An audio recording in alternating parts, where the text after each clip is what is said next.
Welcome, everybody. Thank you so much for joining us tonight.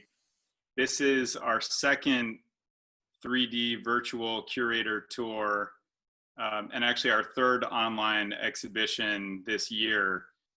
What makes this exhibition unique is that it's the first one that we're running online concurrently with an in-person gallery show that will open in Chelsea next Thursday. So if you're in New York or in the area and you want to come by and see these works in person, we've set up a rolling entry so you can socially distance, come and see these paintings together. There's more information on seeing that show on sugarlift.com, or as always, feel free to reach out to Hannah at hello@sugarlift.com.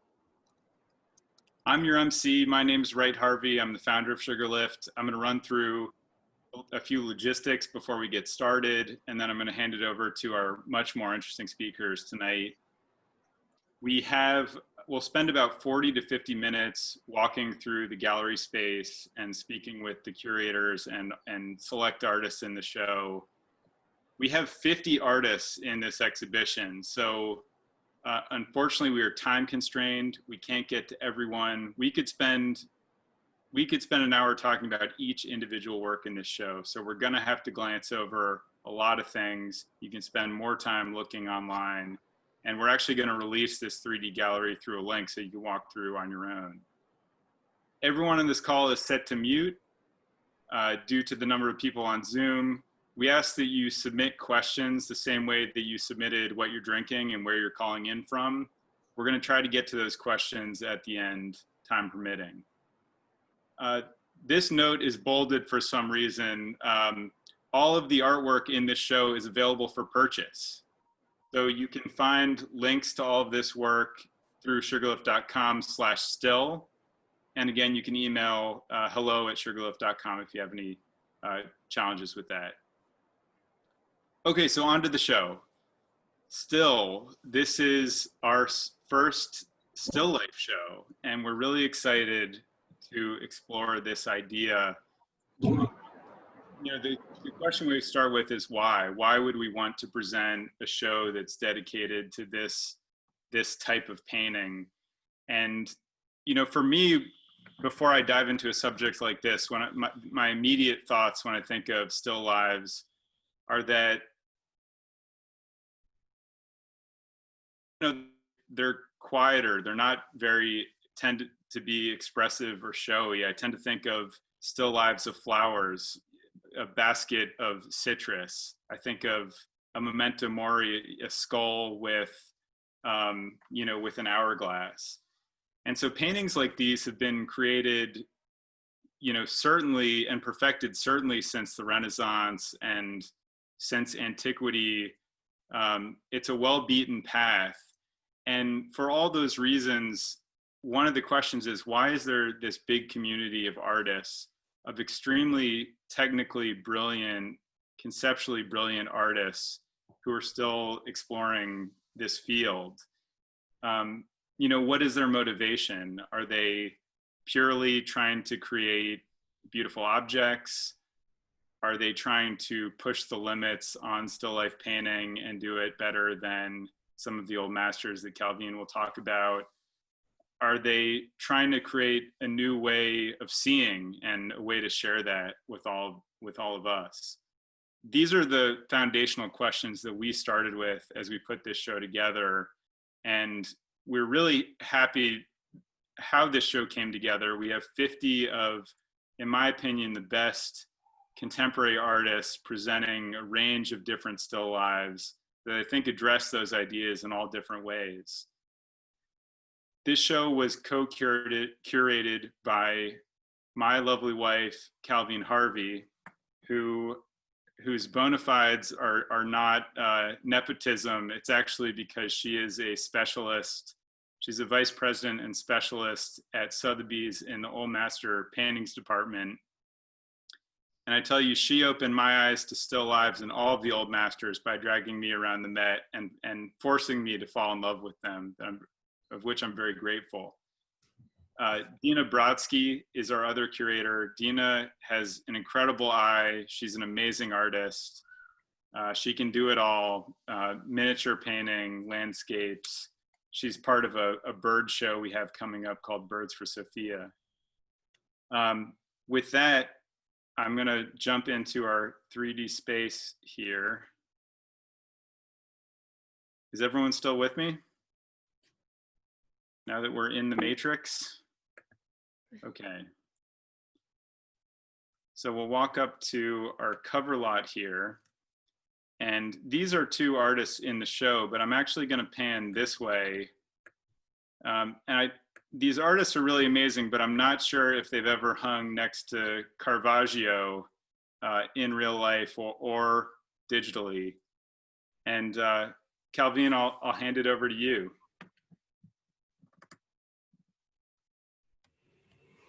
Thank you. I have to say it's a real treat to imagine what it would be like to get up close and personal to these three paintings, and maybe even get to see them next to each other in our imaginary world here. It's been a real treat to work on this show and see and learn a lot more about contemporary still life painting, I have to say. As Wright mentioned, my true love is old master paintings, and I really love still life painting as a genre of that. And it was fun. Wright asked me to do just a little intro here and imagine what are some still life paintings, some famous ones, some great ones from throughout art history that we could start off with. So the first one I want to talk about is the one in the middle, which you might recognize is by Caravaggio. And one of the things about still life painting that I think we forget about today is that it was actually really groundbreaking. This painting is from the 1590s, which in Italy was actually, it's kind of considered one of the earliest paintings that is a true still life just on its own, right? So it's not part of an allegory of five senses. It's not something on the table in the middle of a larger religious scene. It's a basket of fruit. And in Caravaggio's brilliance, it's even set against a very modern blank background here. So this sort of idea that one could paint something that wasn't religious, that wasn't a portrait of, you know, a very wealthy Florentine, but was a basket of fruit and sort of had meaning of its own in just being a basket of fruit, was really quite radical at the time. I love this painting. I love the use of negative space. I find it so modern and timeless. I mean, it's pretty amazing that this is over 400 years old. And of course, Caravaggio is one of my favorite artists, but look at the way he's done those basket weaves. Look at the way the fruit is just, it's beyond ripe, right? It's rotting a little bit. And that idea of sort of decaying beauty is something that is very powerful here. And as you keep looking at it, I think, you know, you see those leaves they're kind of getting crisp and crumbling. They've been taken off their tree to form this beautiful still life. So anyway, this is a painting. It's in Milan, and it's one that I think I could look at forever. Moving on from here, I think we can go to the painting to the right, the little one by Peter Klaas. So I think in general, when people think about still life painting, they probably think of Dutch Golden Age still life painting, which is when the genre, so that's in the 17th century. So we're moving a little bit beyond where Caravaggio was in the 1590s. You know, he dies in 1610 in Rome. And then, so we're moving into the 17th century, into the Dutch Golden Age here. And this is when you start to see those big, beautiful baskets of flowers. You think of Tulip Mania, all of that, which we'll get to flowers in a second. But what I wanted to illustrate here is this beautiful painting by Peter Klaas, obviously a memento mori. This hits again at that idea that still lifes are about the transience of life, right? They're about the idea that we only get so much time here. And what I love about this one is not only, you know, the wrinkled paper and how beautifully he's done everything, and the little, you can see the little piece of smoking ember in the back, again, alluding to life being very short. But I like how in the glass, you can see the reflection of the windows, and you can maybe even make out a little bit of a self-portrait of the artist as he has set up this still life, and the windows behind him while he's painting are reflecting in that glass. So it really brings in the artist into this painting in a really unique way. And that's something and I find so beautiful. And as a viewer today, 350 years later, this is from like 1625, 300 years later, 400 years later, I guess, it is, you know, you feel this connection. You think about him sitting in his studio painting this. And I think that's really beautiful and really connects to what we're here today talking about, these artists that are still painting still lifes in 2020. Okay, then we can go to the next one. One of my passions in Old Masters is finding female Old Master artists and really promoting them, because they are very much unsung heroes and really impressive. This is a painting by Rachel Ruysch, and she is a late 17th, early 18th century Dutch artist, and really one of the most successful female artists, not only of the 17th, 18th century, but of all Old Masters. I mean, it was so rare for a woman to have a real career as an artist and to be able to succeed in that. And she is one of them. She had 11 children also, so she was a very busy woman. But she paints beautiful still lifes. And I was actually laughing with Wright because I could have chosen 3 paintings that represented these all by women, because women artists are actually very strong in the still life field because they were excluded, whether by law or just by decorum, from taking life drawing classes. So they weren't given those major religious compositions or anything that had to do with bodies, really. So anyway, a lot of them really excelled at still life painting. And this one is sort of, it's different from the other 2, right? But it's still telling the same story. It is bountiful. There are big, beautiful flowers everywhere. They are precariously balanced in this vase in a gorgeous way. It is still talking about the transience of life. It is still that sort of memento mori feeling. There are flowers that are kind of starting to wilt a little bit. And one of the neat things about this and about many of these is that none of these flowers actually would have bloomed at the same time, right? So they didn't have hothouse flowers then that you find in deli markets today. Flowers actually were very much planted and grown for the season. And so none of these flowers would have all been alive at the same time. So she actually wouldn't have ever painted them all set up like this. They were done individually. This is an imaginative view, thinking about what if all of these flowers stayed alive, right? What if they didn't wilt away? What if they were able to exist in harmony together? And I find that a really beautiful thought. And it's a beautiful painting too. So those are my 3 things to start us off. I have to say it's been such a treat to see contemporary interpretations you'll see as we start to look around the room.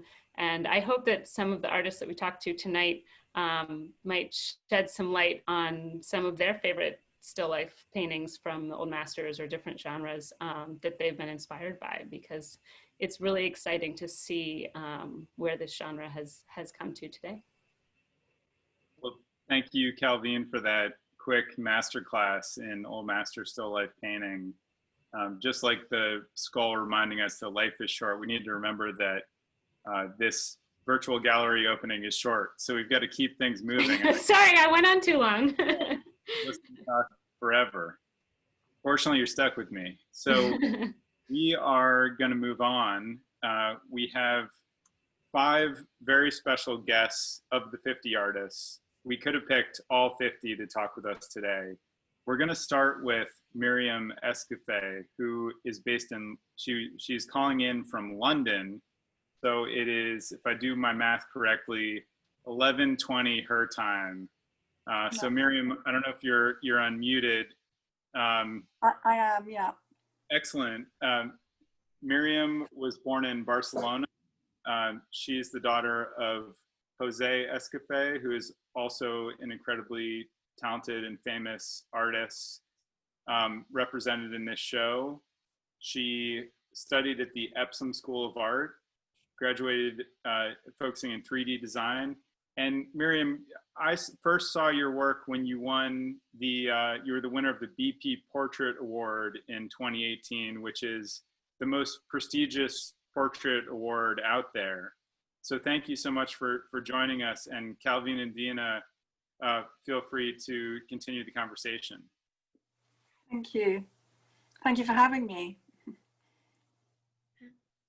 Maybe we could start with, let's see, I'm going to do this correctly. So this portrait over here was the BP Portrait winner that I first saw. And it's actually nice to see it in its unfinished state in this photo. Yeah, I think it was about sort of halfway through at that stage. And, you know, so most of the figure was resolved, but I was still, what's interesting about that painting really is that it's half portrait and half still life. Yeah. So, you know, I'm painting a lot of portraiture at the moment. That seems to be the bulk of my work. But for many, many years, I painted a lot of still lifes, and I have a complete love and obsession of the still life genre, really, because I just think it's kind of, I think it's the best discipline for an artist to cut their teeth, is to learn to paint still lives, because in terms of formal values, everything's going on in a still life painting.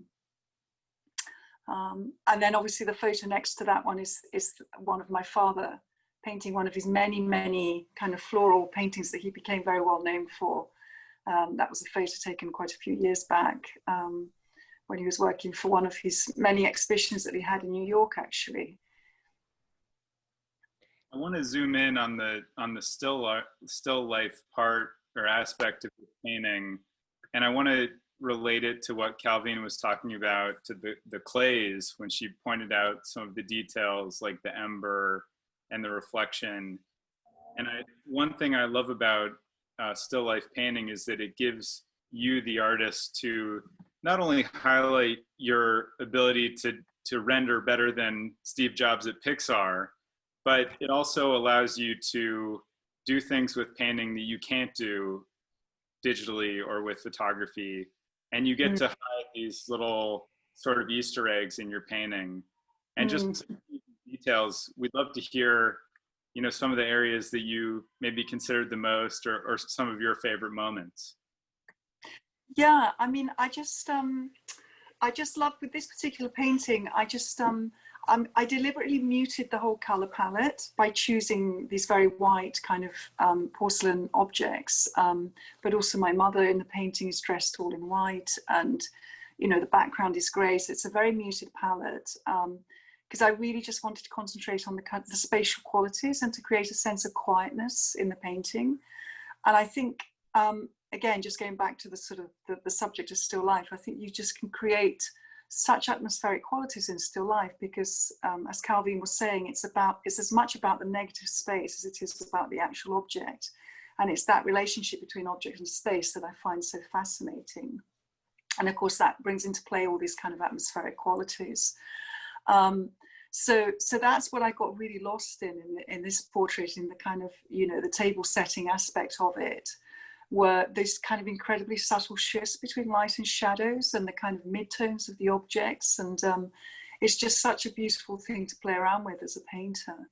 I think when we work on portraits, I think the fact that you're painting an individual, which is incredibly fascinating as a subject in itself, but that can sometimes get in the way a little bit of the kind of formal qualities of the painting. And I always like to bring my work back always to the formal qualities of the painting. And I'm very glad, really, that I spent many years painting still lives before I arrived at portraiture, because I think it just armed me with a sort of language, really, with which to deal with portraiture.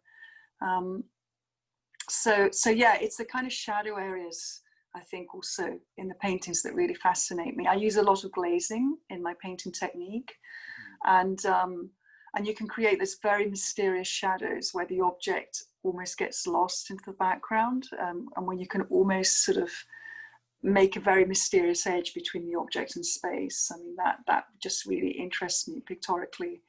Well, and I will say that the techniques of glazing, and maybe you know this even more than I do, but in old master paintings, and particularly in those Dutch 17th century paintings, they did very thin, very sheer layers of glazes, is how they built up all of these layers. Oh, you know, very, very thin, very slowly. Sure, So absolutely. you can see you're bringing it in here.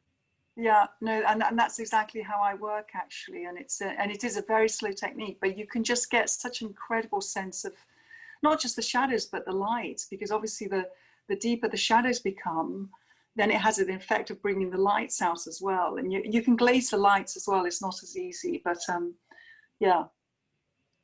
No, Miriam, I love here too how there's a range of textures, but it's really subtle. You know, it's not. We often look at paintings and think, oh, look at this huge range of textures, a really soft rug compared with the hard, shiny apple. Here, you've got the limited palette, and you have generally smooth textures, but you still can feel the difference between the blouse fabric and the tablecloth.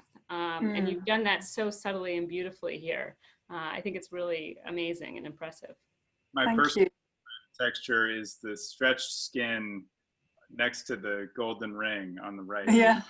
Yeah. And the ring getting too tight for the finger is this sort of sign of aging, and a ring that's been worn for a long time.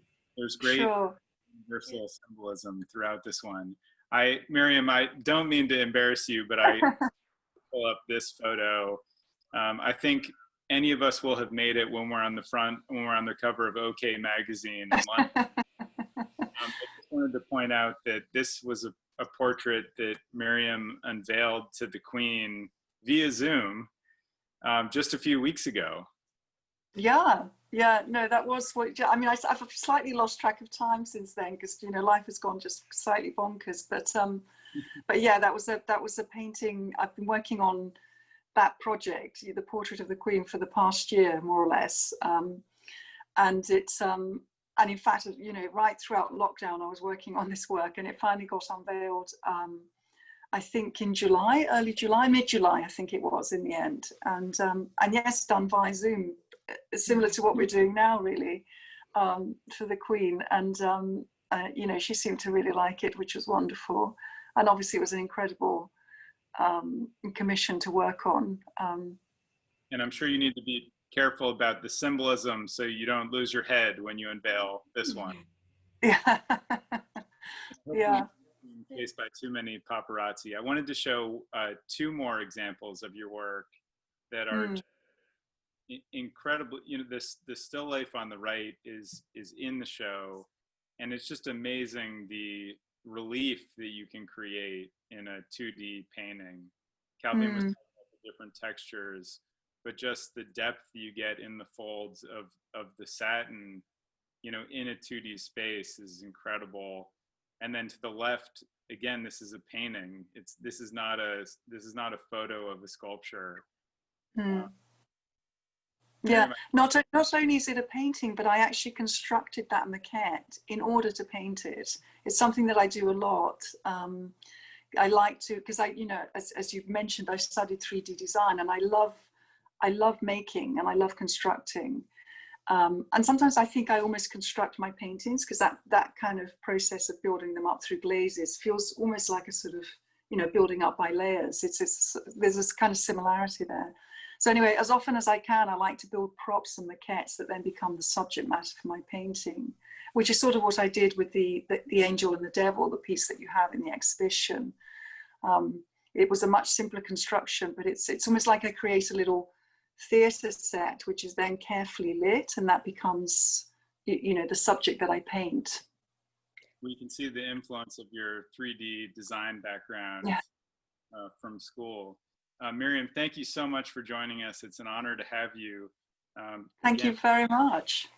Yeah, and feel free to stick around or go to bed if you want to. If it's No, too no, no, I'll stick around. I'm fascinated to hear what everyone else has to say about their work. Williams, thank you for, yeah, thank you for staying up late. Staying up late with us, it's kind of like a party. And I just wanted to say that the first time I saw your work, it kind of broke my heart. It was, I think it was that portrait Oh, of your mother, and it was so, like, basically the attention to everything and kind of this compulsive quality that you bring both to kind of the, you know, the portraits, and then your still life elements are almost like a portrait. And honestly, what I thought was, if I do anything that good ever in my life, I'll, you know, I'll oh. be pretty happy. Thank you, Dina. That's just, I don't know what to say. Thank you so much. I want to point out one more work. This piece is by Miriam's father, Jose Escofet, and this is one of many works of his in our exhibition. There's a pair of silkscreen prints of tulips that are absolutely stunning. They're large scale and they're editions, so they're affordable. So if that catches your eye, talk to Hannah or myself after this show. We're going to turn around. I'm going to try to not make anyone too dizzy by walking through this space. And I'm going to come back to the what was actually our cover lot for the show. When I first saw Caroline's paintings, they were on Instagram, and I immediately fell in love with them. When Miriam was talking about, you know, cutting your teeth as an artist and working in still life, I think that speaks to what Caroline is doing right now. It certainly makes me feel old that she was born in 1998. She is 22, I think a savant, and really studying the art of painting the right way. Caroline, thank you so much for joining us. Thank you for having me. And thanks for being the cover lot of our show. Yeah, thank you. When you and I first spoke, you were talking about your experience deciding to go to art school and applying to art school, and then having a little bit of a change of heart in the first year or two. Can you tell us that story? Yeah, so in high school, I was kind of urged to go the same route that mostly everybody goes, and that's to college. And I was only really exposed to the art program. So I went to an art school in Virginia, VCU Arts, and they were like a top-rated art program and everything, and I was really excited about it. But then when I was there, like, I didn't learn anything about technique. It was all about concept and about having these really deep conceptual meanings behind work, but no like building blocks to get there in terms of technique. So I ended up getting kind of frustrated by that because I was looking, I'd always been inspired by old masters, and I had discovered artists like Bouguereau, and I loved his work. And I started to look for something else, and I had met this artist named Henry Wingate through a friend of ours, and he studied with artists Paul Ingertson and Charles Cecil, and they were in this visual order, like Boston tradition school of painting. And Henry ended up taking me on as a student for a year and a half, and I learned in there while I was watching him paint his beautiful work in his really like old world studio, and I was just surrounded by beautiful things. And now I'm going off and working with the people at East Oak Studio, like Louis Carr and Alex Venezia, with them now. So yeah. So tell us about cutting your teeth. I imagine you see scenes like this quite often with, as Miriam was describing, sort of a constructed still life, a composed still life, a canvas or a piece of paper as a starting point. Yeah, so I didn't really know that much about composition in the beginning. I was kind of just thinking about what was pleasing to the eye, and I'd heard a lot about triangles in work. And so when I was starting out, actually the one on the left is my first still life drawing, and then that turned into a painting later. And what was really important in the beginning for the type of training that I had in the beginning was what they like. There was a focus on edges. So having really sharp edges or really soft edges, so things that can blend. And I think Miriam mentioned about having like kind of an edge melt into the background, and that was really important to my training, as well as color. Having like a balance of color and chroma was really important. And so I kind of have been stumbling my way through it and trying different things. A lot of my work, I've been doing some trompe l'oeil pieces, which is some of my favorite. I've loved the hanging fruit that I've done.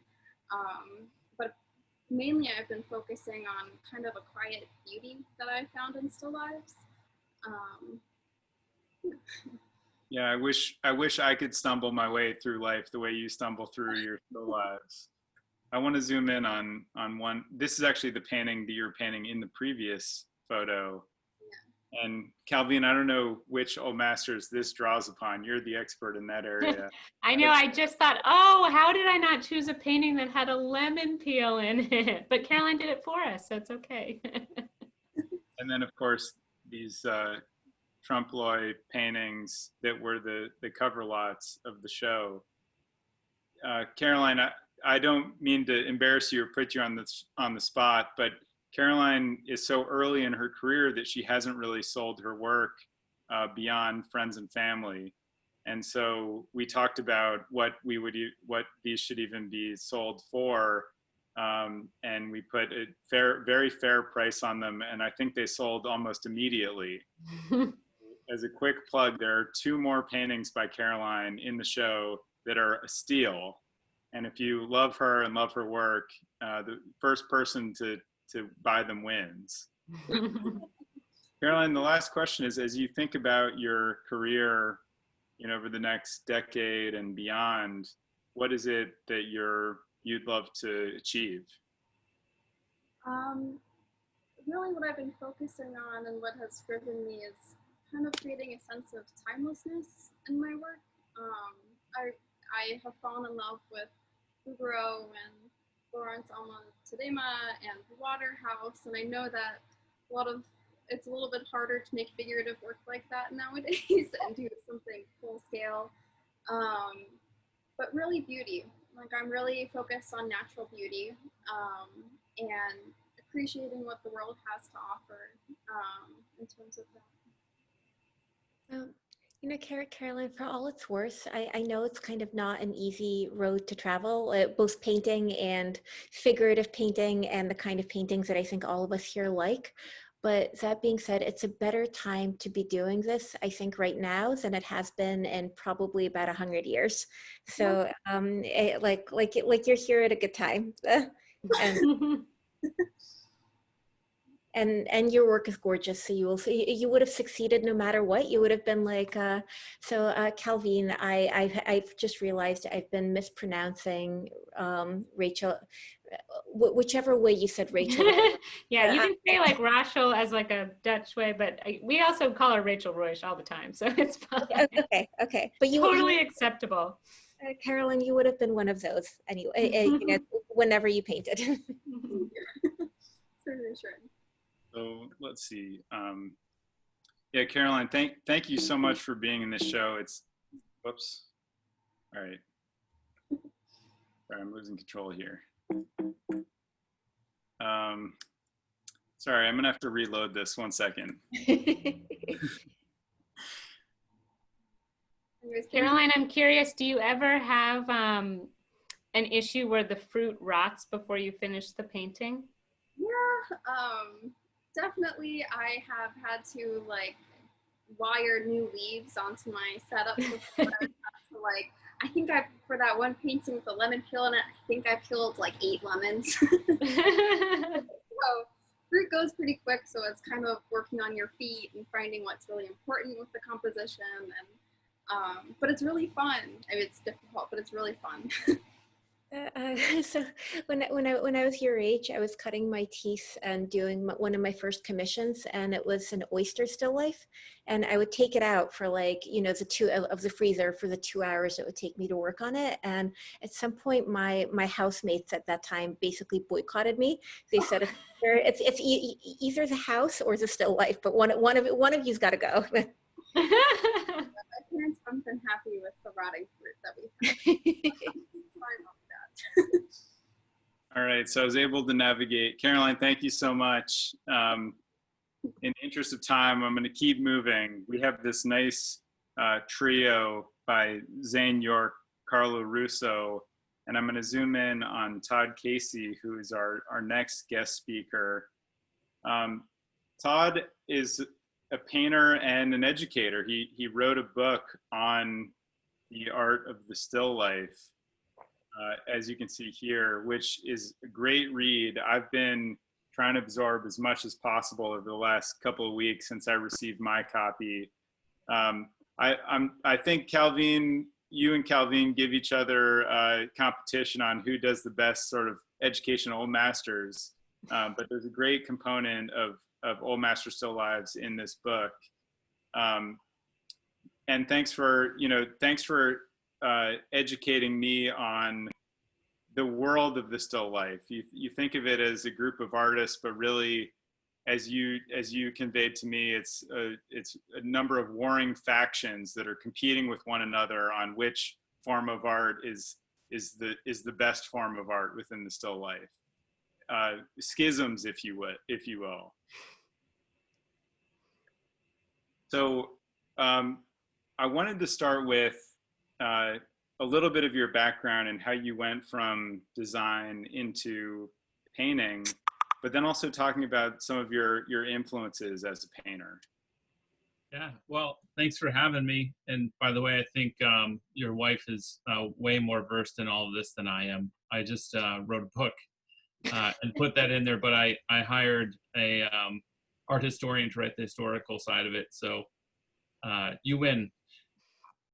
In terms of my background, as you can see, this is my inspiration wall that I talk about with a lot of my students. It's just kind of all over the place, but similar to most, Caroline, you touched on it when you were talking too. I went to college and I didn't feel like I was getting kind of the full education technically that I needed. And that was in Boston. I'm not going to say any names of any schools, but I would go to the Museum of Fine Arts in Boston. And that's where that image on the left by Jean-Léon Gérôme is. It's called The Eminence Gris. And I would walk into the museum and see that painting all the time and just have no idea of how somebody could have constructed it. And I always put it up on the wall. And when I came back, I finally made my way to the studio of Jacob Collins at Water Street Atelier, and he was kind of the link back to Gérôme, where his lineage was through the Art Students League, through Ted Seth Jacobs, and then I think through Frank Duveneck, which then went back to Jean-Léon Gérôme. So there was a lineage there, and it used to be harder to find, but now it seems a little easier. There's a lot of ateliers throughout the United States, a few in almost every, I think, major city. So what I like to do is throw everything up on the wall. There's everything from Dean Cornwell on the top left, Edwin Austin Abbey, which is kind of the crop at the top, and that's at the Met, Edgar Degas, Fontaine-Latour, Wyeth, some Max Ginsberg, who was another one of my teachers, who did the nude in the center. And then on the bottom right, there's Abbott Henderson Thayer, sorry. And then I love the Orientalist paintings, which are all down through the bottom, and then some Wilhelm Hammershøi. So I try to put kind of all my inspirations. I worked at Ralph Lauren for about 10 years. So the way that we would work was visually, and we kind of throw everything up on the wall and build our story. So what you're looking at is kind of how I build my stories to kind of let the work kind of soak its way into my ideas. And they're not just so obvious either. It could just be a color, it could be a mood, it could be an object. But all of these paintings to me are just fascinating. And there's a Hofstede Puschmann down there above the Hwachi, right by the third one over from the left. So I'm always looking, and the Sotheby's catalogs are always fantastic because the old masterwork that comes through is stuff that you are not sure if it's ever going to make its way into a museum or not. So I love looking at art, and I go to Sotheby's a lot, and there's a few paintings from Sotheby's in the book. And that's me painting a quick, I don't paint the chest, by the way. I wanted to talk about how the viewer experiences art in general, but also these days, I certainly spend a lot of my time seeing art on Instagram. I think I first saw your work through the Blue Review, and it allows for different ways than seeing art in a museum. For better or worse, we could debate that for a while. But I'd love to hear a little bit about how you think of, sharing the work in new ways, whether it's through Instagram or other ways other than just hanging work in a gallery.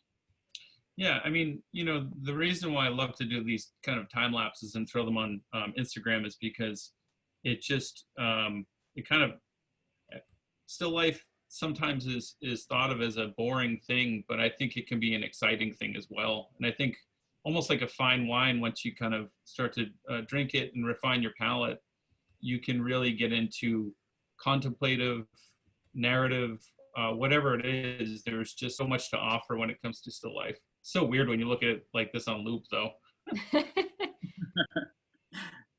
But this was, I think, a demo I did for students or Patreon or something, and then I usually throw them onto Instagram, and then it always yields a bunch of questions, and then I just, as an educator, I love to help out. So one of the reasons why I wrote the book was there just didn't seem to be a still life book that somebody could refer to as an educator. So I wanted to write the book that I wish I had when I was a student. Hopefully it helped. Seems to be pretty positive for the most part. It's an excellent book. I highly recommend it to everyone. You can find it on Amazon, The Art of Still Life. And you mentioned you're actually coming out with your second book soon on cocktails, which I think is related to this painting. Yes. The substance is limoncello. Yeah, one of the things when I came out of the atelier training was to kind of figure out how to paint. I think I kind of had an idea of it, and I wanted to not just paint fruit, so I tried to dig into my own things that I like, and I love to have a cocktail. And it also gave me the ability to kind of play with color as well. So cocktails are always like, they're basically like a fruit with now a drink that I can play with glass and different kind of ideas. You can go narrative, you could go classic with just like a gin and tonic or something. So it really just was like a playground to really figure out what the heck I was doing. And then I brought them to the gallery I'm represented by, Ray's Gallery, and they were just selling them. And I like to do them, and I like to have a drink and kind of dig into the cocktail recipe book and look around. And it's just made its way into, I don't know if I'm known as the cocktail painter now or not. I don't know if that's good or bad. I'm like the Thomas Kincaid of cocktails or something. But for the record, I think of you as the guy with like the incredibly gorgeous citrus fruit. I don't think of you as a cocktail guy, but and definitely not as the Thomas Kincaid of anything. Well, that's not so terrible, but yeah. So it's led its way into kind of other things, and recently I'm now in discussions. I've talked to the publisher today about doing a book, which is just recipes and drink painting. So the editor of my book wrote a book on cocktails, and I thought how fitting. So we talked after, and then it's kind of led to like me doing drink paintings. Well, Todd, extra points if you're sipping limoncello right now. I've actually got a big Foster's, so okay. I'm gonna go with the beer. I am passing by so many incredible paintings. I'm sorry to all of these artists. We could spend so much time. This is one of my favorites in the show by Dana, and obviously juxtaposed to the PB&J sandwich. We're so short on time, but I want to go next to Ken, who I just met recently through Dina, an incredible painter, and actually paired next to this piece by Peter Drake that we could talk about for an hour. Ken, are you mic'd up? Hope so. Hello, hello, sound check. I can hear you. So Ken graduated from, he got a BFA in fine arts with a minor in printmaking, which is near and dear to my heart, from Parsons, and trained before then in Tel Aviv. This is a very special painting to you, but I know you want to get to this after a couple introductory slides. This, Ken sent me a few slides. This was not one of those. I just thought we put every portrait up front. This gallery show is not about portraiture, so we're going to move on. I just thought this is a beautiful painting. So Ken, I'll let you describe. It's a lot. You have a whole series of challah bread paintings. Yeah, I do. Is that the cue to take it away? Go for it. Okay, so basically what draws me in about challah bread, and it's something that has a lot of religious significance, so I've been staring at it very frequently as a kid as it arrives at the dinner table every week. And I noticed that when you really stare deeply into that object, it has a similar phenomenon, a similar effect to what happens when you look at clouds. And then you start to see, oh, that could be a face, or that could be a mountain, or that could be an animal. And you start to have your imagination running wild. To me, that was a really interesting opportunity to bring together things from the classical tradition and also things from the contemporary art tradition, where you bring your viewer into the piece and let their imagination go wild. So the way that I'm trying to compose my paintings is, I'm very passionate about the still life tradition, but also want to incorporate contemporary modes of, cropping a format and dividing it into shapes so as to evoke completely unrelated images. So in essence, I'm actually trying to use the challah like an actor on a stage. And part of what I enjoy most about still life is the freedom that I get to design everything exactly how I want it. So sometimes just an image gets stuck in my head, like this kitschy Mount Fuji pink thing that I saw at some point and thought it was just hilarious. And when something doesn't get out of my head, I start to understand that there's some serious business to take care of there. And I try to come together with my partner in crime, the challah bread, to maybe concretize that image and find how deep we can delve into that. Ken, I love how you've done the background in pink. If I'd seen just the painting, I'm not sure it would have occurred to me that you would actually put the bread on a painted background of pink. But now that I see it, you totally understand why, because the pink sort of reflects up into the bread in such a beautiful way and warms the whole thing up in a really subtle way that is really amazing. I think I'm so glad to hear that you say that, because for me, really color is completely relational, right? And if I were to have drawn this and it had a green background, then all the colors of the bread would have been saturated by all those green reflections. And part of what's so grand about the still life tradition and what makes it so great is that it brings together different materials. And because light basically falls on everything like some photon cannon, you see all the lights kind of hitting all those different objects, different textures, different materials, and having all those things reflect on each other to really create something new. It's if a green glass is put on a red table, it's no longer that green glass. It's a green glass in the here and now in that very, very specific setting. So I take the stage direction. Sometimes it takes me longer than to paint the painting. I could stare for days and just reorganize the thing. And in my opinion, this process of just designing the composition is the most significant point. I know that once I pick up a brush, things are just going to flow. And I know the stage is you draw it, you paint it, and all that fun stuff. But if you fail at the beginning in the design, there's kind of no going back from there. So that to me is the most critical point of the whole adventure. This one, my sincere love for the Old Masters is also, I guess, expressed in my studio wall behind me. I'm a never-ending student of the Old Masters, and very frequently those images get stuck in my mind and I just can't get them out. And so because I can't get this model who modeled for Rembrandt to have a beer with me, I have to take my imagination and go wild with it. And for me, there's something really interesting also. I mean, in images that I find captivating, it usually has something to do with the way that the shapes are interacting, the way that the values are interacting, almost on an abstract level. And to me, there's something so magical about taking a quote unquote portrait and making it into a still life of a helmet. Like the helmet is playing the main role over here with the shine and the high chroma and everything being so crispy and the impasto.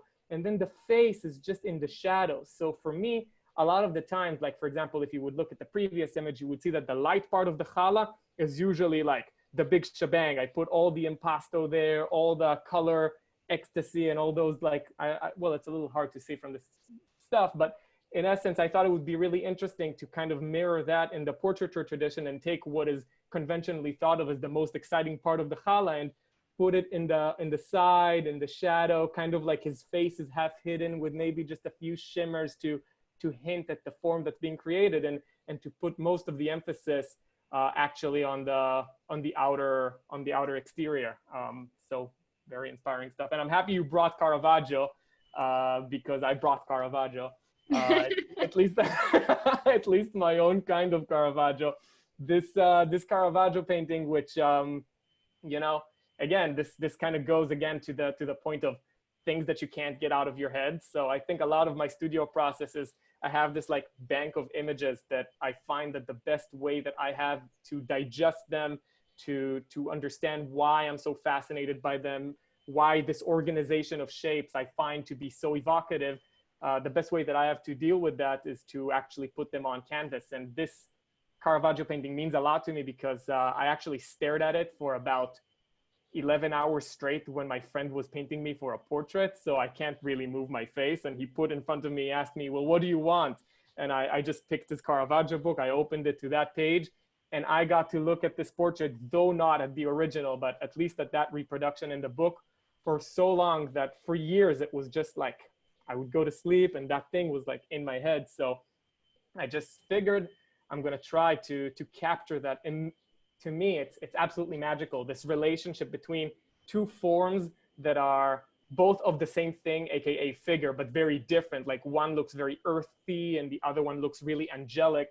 And to see how they can almost intersect, but not touch. So I actually, in order to compose this painting, I went to 2 different bakeries and I got one challah that's a lot fancier to put on the top that has many more folds. And then the other one is a lot more basic.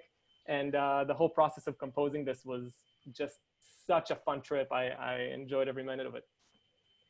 And that is just amazing. And, you know, ever since Calvin mentioned the ember and the clays painting, I know with still lifes, the thing is you have to look closely. That said, I don't know if I would ever get the difference with the number of folds, but now that you say it, it's obvious. Ken, just like when we first met on Zoom, I hate to cut it short, where we have only 1 minute left in time, but Jess, I think we can go a little bit over. Again, we're passing such amazing pieces like these lemons by Nick Gephardt, these beautiful daffodils by Katie Whipple, these which are still available. Those are masterpieces, so people should jump on that. I'm moving over to Jessica Fields Paintings, who will be our last speaker tonight. Jess, sorry to sort of cut your time so short. Okay.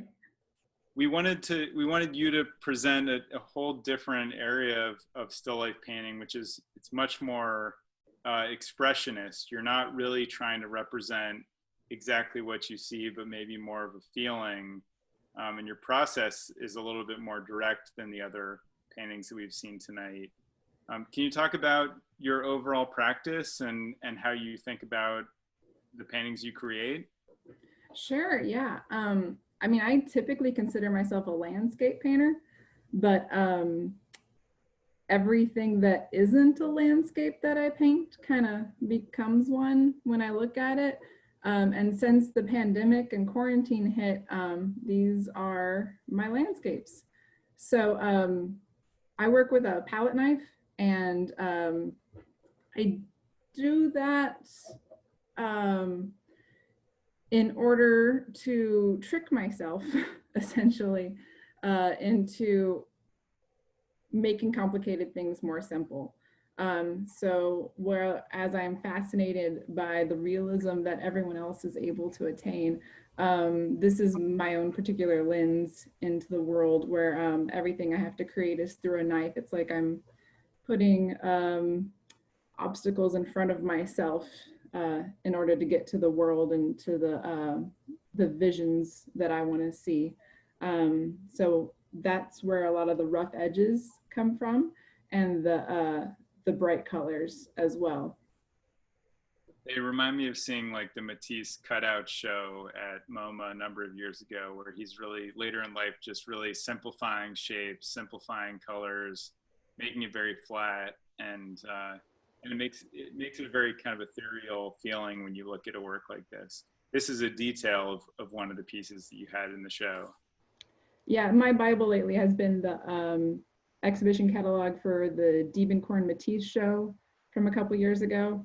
And both of them went back and forth between still life and landscape quite a bit. And so that's been a joy to immerse myself in. Jessica, is that the raw canvas of the pink that we're seeing underneath there to get that texture? It is, yeah. That's beautiful. I really love how that comes through like that. Thank you. I love some texture. Jessica, dorky technical question, but what color are you using for the ground? Because it is totally gorgeous, and I can't quite like that. My grounds. They're like extra paint. Like whatever I have mixed a lot of, I throw on some canvases to paint on later. But it's probably, knowing me, some alizarin crimson and phthalo mixed together, and a bunch of other. It makes me want to try it. Like I want to wrap up on one last thought, which is if you like Jess's paintings, you can't have one because they're all sold out. We're waiting for Jess to paint some more. One other thing to point out is that if you buy something on the Sugarloaf Marketplace and you live in the same town as the artist, we do offer the option to pick up the work directly from the artist, or in this case, the artist dropping the work off with you, so you don't have to pay for shipping. This was a socially distant handoff in South Carolina last week. Yeah, that was fun. It was really great meeting a collector, even through distance and masks. Well, thank you so much for being in the show, and we're just on the hour. Hannah, I don't know if we have. We're 5 minutes over actually, so I don't know if we have any time for questions. If there's one really good one, maybe we could ask it. Otherwise, you might want to wrap up. I might ask my own question and toss in our email into the chat for addressing everybody else's. And hopefully it's a good way to kind of tie everything in that we've been talking about. Calvin, I was actually wondering, what do you think that the still life painters of the Dutch Golden Age would say about the still life painters of today? Do you think the peanut butter and jelly painting would kind of fit their Abby Ryan's beautiful PB&J? Would it fit kind of that, the transience of life category for them? I think it would. I mean, that's one of the amazing things. I feel like listening to all these artists and seeing all of them, so many of the same themes sort of kept coming up, even when the paintings were so different. And in various, groups painting still lifes, they went through different phases where it was very popular to have everyday items. There was something called the breakfast still life that had like a big thing of breakfast things, and they were sort of daily things like a PB&J. So I think they all would actually make a lot of sense to them, and they'd really feel a connection, which is wonderful to think about, especially in tying back to Caroline's idea of really hoping to be timeless. And I think that this exhibition really achieved that, and achieved also showing the breadth of still life painting, which is really wonderful, from the very exacting details of trying to find the different textures through to the more expressionist works done with palette knives. Thank you all so much for joining. You can find more information on the show at sugarloaf.com. Buy a work out of the show and tell your friends when they see a beautiful painting that you actually bought it out of a 3D gallery space. Or come to the real one if you're in New York. Calvin, Wright, Hannah, thank you guys so much. This is kind of like a dream. I mean, it's kind of like a dream show. So I know Calvin put the still life, put the old master still life paintings in the show that everyone would love to see in person. But when I like what and I would love to have them hanging next in hanging there too. But when I think of my favorite contemporary still life painters, you guys are all here. So like in this virtual space, most of you are on the Zoom call. So thank you so much, Calvin and Wright and Hannah, for making this happen, and all of you for participating. Yeah, thank you, Calvin Harvey and Dina Brodsky, for curating. I want to thank the artists, Abby Ryan, Audrey Rodriguez, Benjamin Hope, Brian Taylor, Carla Russo, Caroline Nelson, Clinton Hobart, Dale Zinkowski, Dana Zaltzman, Daniela Stone, Dave Franoglio, Dennis Perrin, Eileen Murphy, Emily Lee, Eric Johnson, Erica Lee Sears, Evan Kitson, Grace DeVito, Grant Perry, Heather Martin, Jeremy Gooding, Jess Fields, Jose Escafé, Justin Wood, Catherine Engberg, Katie Whipple, Ken Goshen, Liz Beard, Louise Ernestine Anders, Lucas Benoni, Mark Reeder, Melixa Moran, Miriam Escafé, Nick Gephardt, Nicholas O'Leary, Noah Verrier, Olmeed Olisco, Owen Norman, Patrick Lee, Paul Heaston, Peter Drake, there's more than one breath, Robert Lang, Rodrigo Mateo, Sarah Sedgwick, Todd Casey, Soltreem Tenzin, Ya-Ching Chang, and Zane York. It's an honor to get to show all of your work. Thank you all so much. And if you got the artist link, join the artist after party. We'll be there in a second. Thanks, everyone. All right. Bye. Bye.